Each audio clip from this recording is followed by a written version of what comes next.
Coastal and ULM move on. Marshall coming in with a big chip on their shoulders. It's Locked On Sunbelt.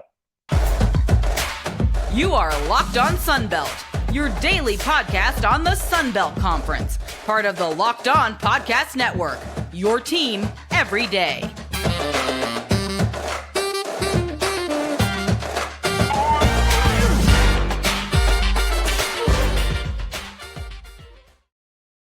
All right, Dave Schultz back on Locked On Sunbelt, your team every day. Thanks for tuning in. Sunbelt Conference Softball Tournament is underway. We'll get to that here in a moment. And then at the end, we will talk. Marshall is not happy about, or I should say the Marshall fans, what I saw on Twitter. I actually did see Megan Smith Lyon yesterday, thanking her for coming on the show. And it should be noted that that show was recorded before any of the Sunbelt postseason awards or awards for the regular season were announced. So they're coming in with a chip on their shoulder. The Marshall fan base was not happy. We will get to that. All right. Meanwhile, what is planning on being a very long tournament, and I'll say this, recording this on Wednesday night, 9:32 Central Time, we'll see when the Ragin Cajuns play their first game. They are not slated to play until 7 p.m. on Thursday, which is fine, but they have 3 games in advance. There's supposed to be rain all day. It feels like the rain follows the Sunbelt wherever it goes. One year, it almost got rained out. And I have to remember, was that an app? I have to remember where that was. I think it was an app. They did as best as they could. They were playing at multiple places. I don't think it was an app. I forget where it was. But this is baseball. This is a while ago. And what would have been 14, 15, 16, 17 maybe? Does that make sense? They're trying to find a place, and what can you do when it's all rained out and you can't get the grass, you can't dry the field. So it is what it is. So we'll see what happens if the Cajuns even play on Thursday, or what is there a time? Is there a drop dead time when they have to play by? We'll see. Hopefully it all gets in. We had a little delay today, or a little delay on Wednesday. Some of that was the first game. Coastal Carolina and Southern Miss played a whale of a first game. I don't think they had any weather in their ball game. I was doing my radio show here locally in Lafayette on 103.3 The GOAT. Be sure to download the 103.3 The GOAT app. But this game was back and forth. And following it while I was doing my show, Southern Miss takes a 1-0 lead in the fourth. Coastal Carolina ties things up in the seventh, so we go to extra innings. Already, we're pushing the second game back with extra innings. Now, Southern Miss had a chance to win it in the eighth, came up empty. They had a couple of on with 2 out, couldn't push any across. Southern Miss does push 1 across in the 10th, only to see, let me see here, Delaney Keith hit a 3-run home run in the bottom of the 10th. So Southern Miss was the lowest seeded team. They were 10th. Coastal Carolina was 7th. Basically the highest seeded team to play in the first round, if you will. And they come away with a 4-2 victory. Chanticleers move on a 3-run home run in the bottom half of the 10th inning after falling behind 2-1 in the top half of the 10th inning. I will say there was only 1 out. So, and obviously 2 on. So a base hit would have tied it up. Extra base hit may have won it. She got a home run. So congratulations to Coastal Carolina. Taking down Southern Miss. Coastal Carolina now moves on to face Marshall because they're the number 2 seed. Again, Megan Smith Lyon said we all knew that it was separated by divisions, with the West getting 1 top seed and the East getting another top seed. When she says we, she meant the coaches or the players, not the media. Not that that matters, but we're just saying now Coastal will play Marshall. Let me see if I got the I had it up here. Sunbelt Conference Tournament. Need the brackets. Sorry about this. I had it up there and it came down. All right, so Coastal beats Southern Miss. They will play Marshall, scheduled for 1 p.m. Central Time on Thursday, today. All right. So a nice job by Coastal to hang in there. Actually, some good pitching in this ball game. Quickly going over it, let me see the stats. Coastal Carolina, Brabham gave up 1 run on 4 hits in 4 innings, 4 walks.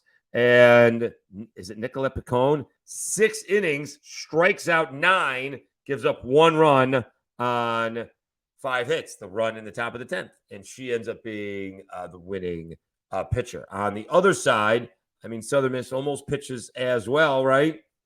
Linestock went the distance, giving up only the 1 run in 8 innings of work. In fact, 9 innings of work before she gives up a 3-run home run. She threw 133 pitches, 9 1/3 innings, 7 hits.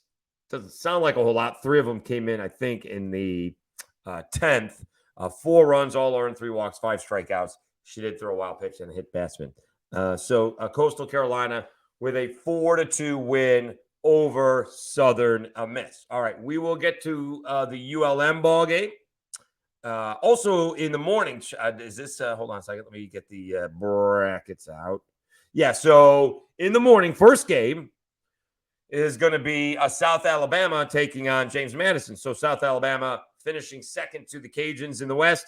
They're the number 3 seed going up against the number 6 seed, James Madison. That will be first thing in the morning at 10 a.m., weather permitting.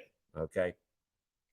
So hopefully that will get done. And then Marshall will take on Coastal at 1 p.m. I don't think 3 hours is that big a deal. Also, the grass, the turf, it's all turf, I think. All right. So there's dirt. It is dirt. It is not a turf field there. There is, I think it is dirt. It is dirt compared to the baseball field here, where the only dirt is on the mound. So I think the softball field is definitely dirt. I walked across it during senior day. So it's definitely dirt, but I don't think it's grass. I think it's turf. All right. I will confirm that. Well, I guess I can confirm it on the computer, but I will confirm it for tomorrow. So anyways, South Alabama is playing James Madison at 10 a.m. and Marshall taking on Coastal Carolina at 1. All right, we'll get to the next game, but maybe the third segment is going to be the most interesting one because Marshall is coming in with what is now a big chip on their shoulders. All right, but first, where are we? All right, there we are. Let me tell you a little bit about Built Bar. So today, a little bit different, not helping me with my weight. Today I'm doing this thing on the radio show, Lafayette Pizza Wars. So we're trying to taste local pizzas. So I didn't have my Built Bars today because, well, I was full on pizza. But they will help me lose the weight later on because they taste good. I got the churros. I love them. All right. In fact, because I love them so much, I ate one of the boxes last week, which were meant for this week. So I have like half a box left. So I'm like down 1.5 boxes heading into this tournament. So I actually need to go get more boxes of Built because I do enjoy them. Are you looking for a delicious snack but don't want all the sugar and calories? Then you need the best tasting protein bar ever, Built. You do have to try this. If you're like me and you want to make healthier snack choices but don't want to compromise on taste, then I got the thing for you. Built Bars and Built Puffs. Built Bars are healthy and taste amazing. They taste so amazing you won't think they're good for you. You got to try them. What makes Built Bars so good? Well, for starters, they're all covered in 100% real dark chocolate.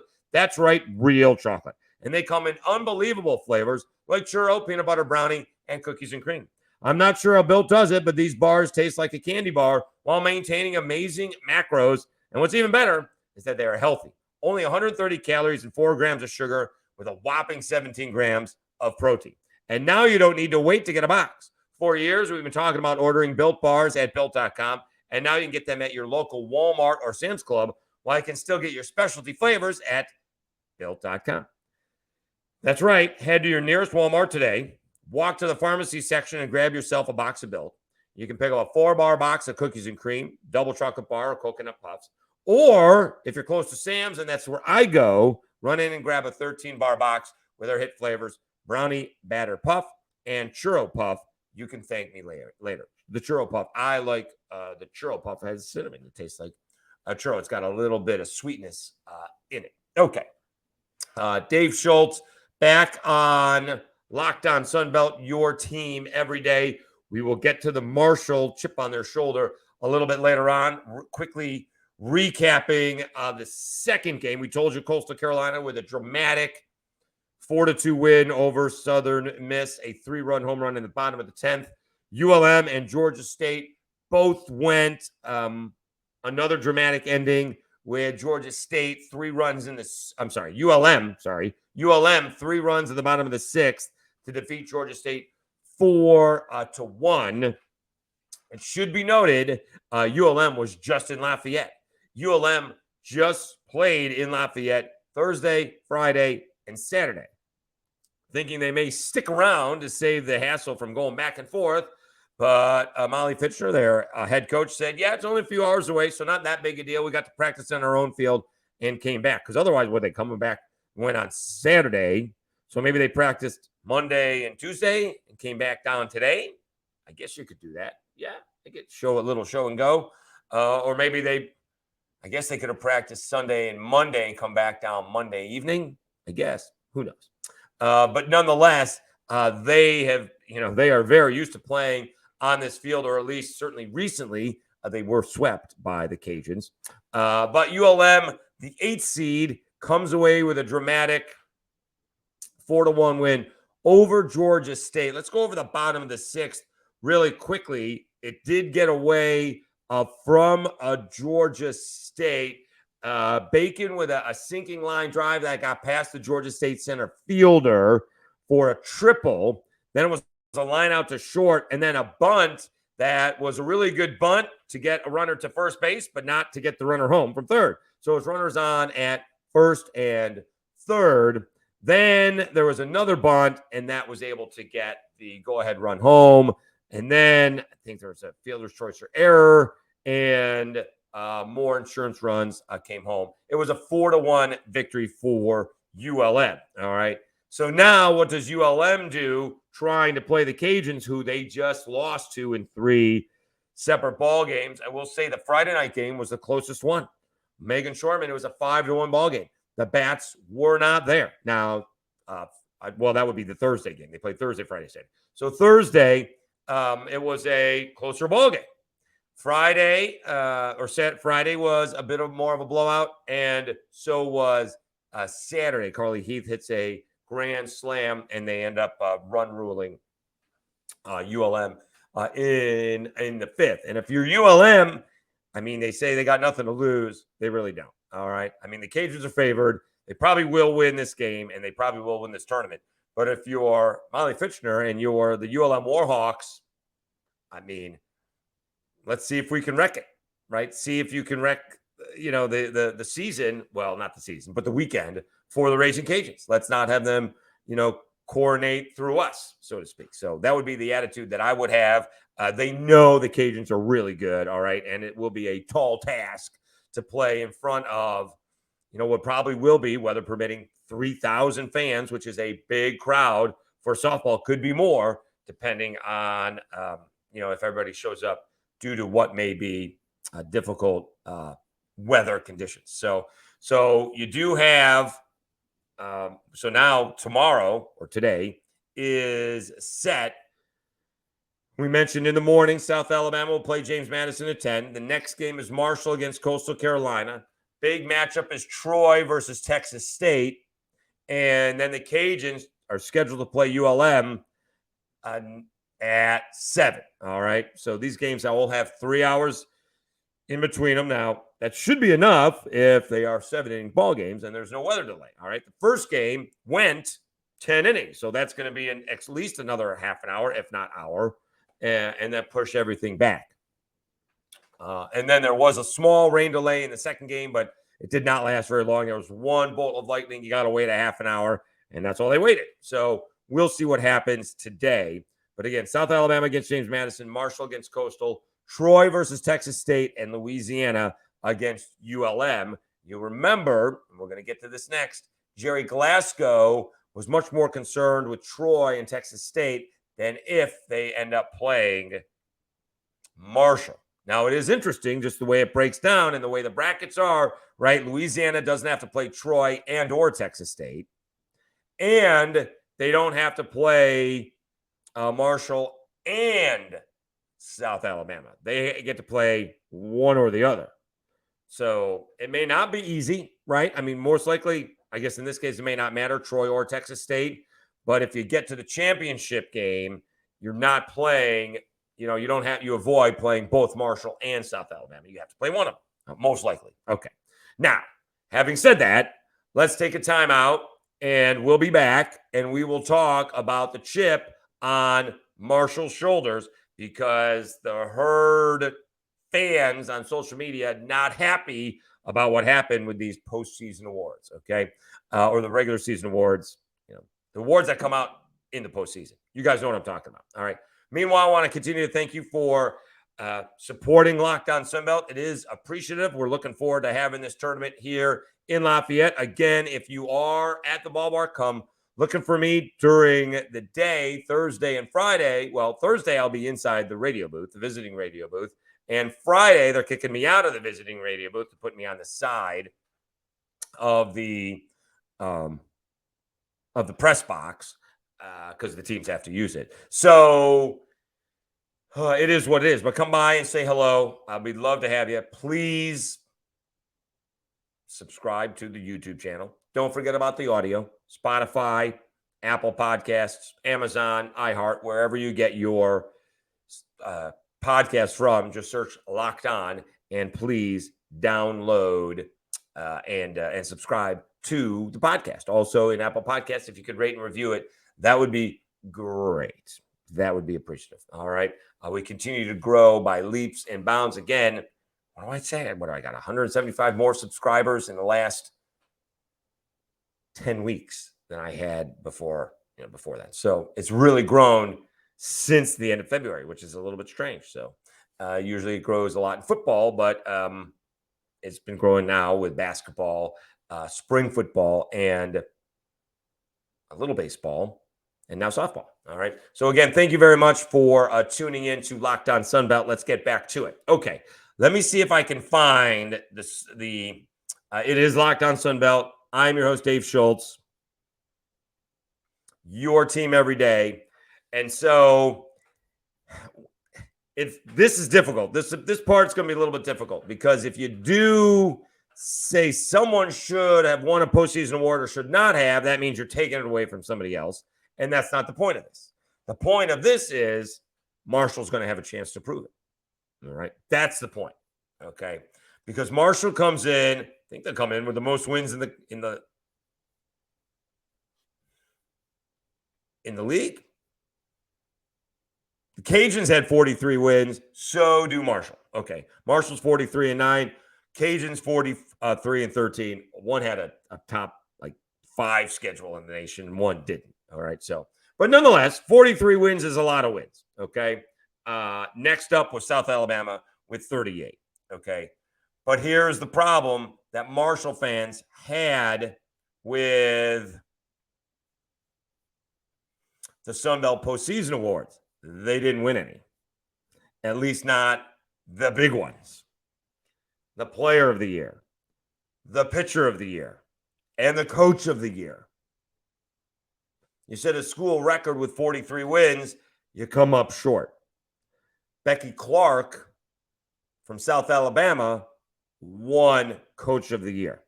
They finished second to the Cajuns in the West, getting swept by the Cajuns, but they finished second to the Cajuns in the West. Autumn Owen won the Triple Crown. She hit over 450, 19 home runs, 70 RBI. Carly Heath, who's an outfielder and a pitcher, was player of the year for the Cajuns. Sydney Nestor led the league in wins, ERA, and strikeouts. Olivia Lackey was the pitcher of the year from South Alabama. So Marshall has this phenomenal season. School record 43 wins. Autumn Owen wins Triple Crown on the hitting side. The pitcher Sydney Lester wins Triple Crown on the pitching side. and they came up goose egg in the big 3 awards. They did win, Sidney Bickel did win a newcomer of the year. So that's nice. All right. So that's a nice award. All right. Maya Davis won freshman of the year. So they got a transfer portal award. All right. That's fine. Okay. Let me see. The first team did include Sydney Nestor. It included Autumn Owen. It included Alex Coleman and Grace Chaleman. All right. I apologize if I'm not pronouncing that. Okay. So they were not, I'm telling you, go on Twitter, and they were not happy with that result at all. So Marshall, at least their fans are, also, I mean, I don't know if it's a cheap shot or not, you know. The Thundering Herd were practicing in the Cajuns' indoor facility. Just to let people know, this indoor facility is at least a decade old. This indoor facility was here when I got here in 2013. It's a pretty nice indoor facility. This is a group of 5 school. All right. You know who just got an indoor facility? The University of Miami. And you know what it was the first time around? It was like 70 yards. They didn't even finish the facility. Now it's finished now. All right. Now it's finished now. Now it's like over 100 yards. They can play a whole football scrimmage in that. Can you imagine the University of Miami not having a full 100-yard field? Or as it turns out, 120-yard field. All right. And so that's what they were practicing in. They have these indoor batting cages with netting. I presume that's what all these places have. All right. You know who also just got an indoor facility? The University of Florida, football-wise. All right. That's what they're practicing in. And someone tweeted out, it did not look like, you know, but I don't know. They looked like that the Cajun, they were making the Marshall Thundering Herd practice in a barn. I don't know where they thought they were going to be practicing. How many places have more than one softball facility? It's right next to the softball field. It's perfect. All right. Probably the hotel's across the street. Could walk if you wanted to. And, you know, come down and you get some swings in. All right. I didn't see any of the players complaining. I happened to walk in while they were practicing. So it doesn't feel like Marshall fans are all that happy right now. All right. So here's the deal. Go prove it. Step up. All right. You have Coastal today. All right. Then you're going to take on South Alabama. They won Coach of the Year. Then, if you get that far, you might be taking on the Cajuns if they reach the championship game and they have the Player of the Year and the Freshman of the Year. Here's your opportunity to put up. All right. There were a lot of people that were not happy, and I don't really blame them.